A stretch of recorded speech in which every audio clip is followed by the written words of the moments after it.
The Life of Eric James Shaffer by Boston Weiler and Jevin Marquette. How Mr. Shaffer grew up and what he enjoyed and did in his time. Mr. Shaffer grew up in Myerstown, PA.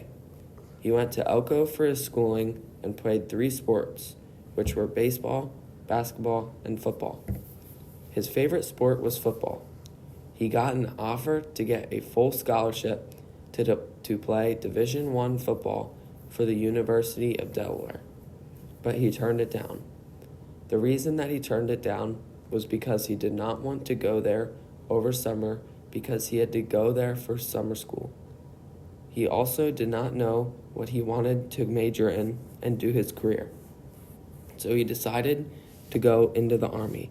His family was not too fond of this decision, seeing that he got an offer to play football and also got an invitation to go to a tryout for the Major League Baseball team, the Cincinnati Reds. This tryout was in the summer, but again, he did not want to spend his summer doing that. He wanted to be a kid and enjoy himself. This decision of him not looking at the future of him being a professional athlete is one that he regrets. Mr. Shaffer enlisted in the Army and went to basic training at Fort Dix, New Jersey.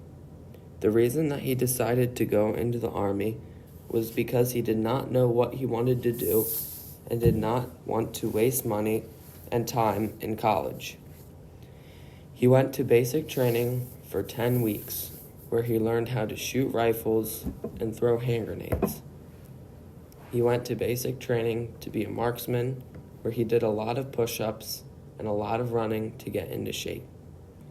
He also learned how to be disciplined and dedicated to the training of his sergeants. Every morning, he had to make his bed super tight and properly, and his sergeant dropped a quarter on his bed, and if the quarter did not bounce, then he had to remake it and do push-ups. This never happened to Mr. Shaffer because he was very tidy and he knew how to make his bed properly. Mr. Shaffer never went into any war or never did any fighting, but he did serve as a unit supply specialist in Georgia. We ordered all the gear that went along with that tank. The tank was ordered by someone else, but all the little the gear that came in, the machine guns, ammunition, basically everything down to toilet paper we would order for the battalion. This job stores and organizes equipment like ammo, weapons, and even tanks.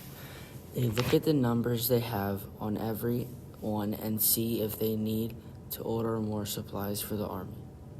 This job requires intelligence, leadership skills, because a mistake could cause the Army to not have enough supplies or be needing things, and it could be in a time of great need if we would go to war.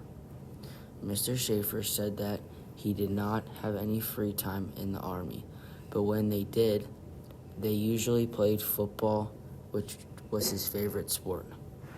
Since they did not have phones or technology, the only way to communicate with anyone was by letters, which Shaffer sent usually every week.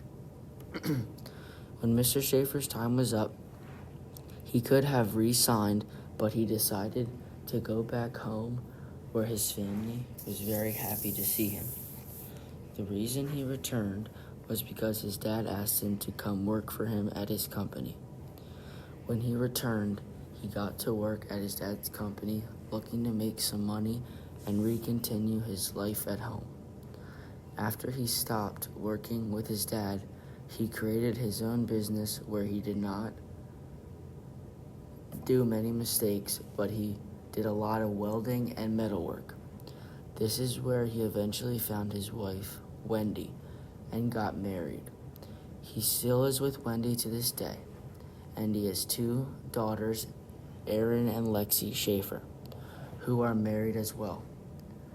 He also has 3 grandchildren, which he loves. We want to thank you for your service and show you and all other veterans the respect that we have for you. Even though you did not serve in a war, you still signed up and were dedicated to fight and be here for the country and its people. So from the bottom of all of our hearts, thank you, Mr. Eric Shaffer.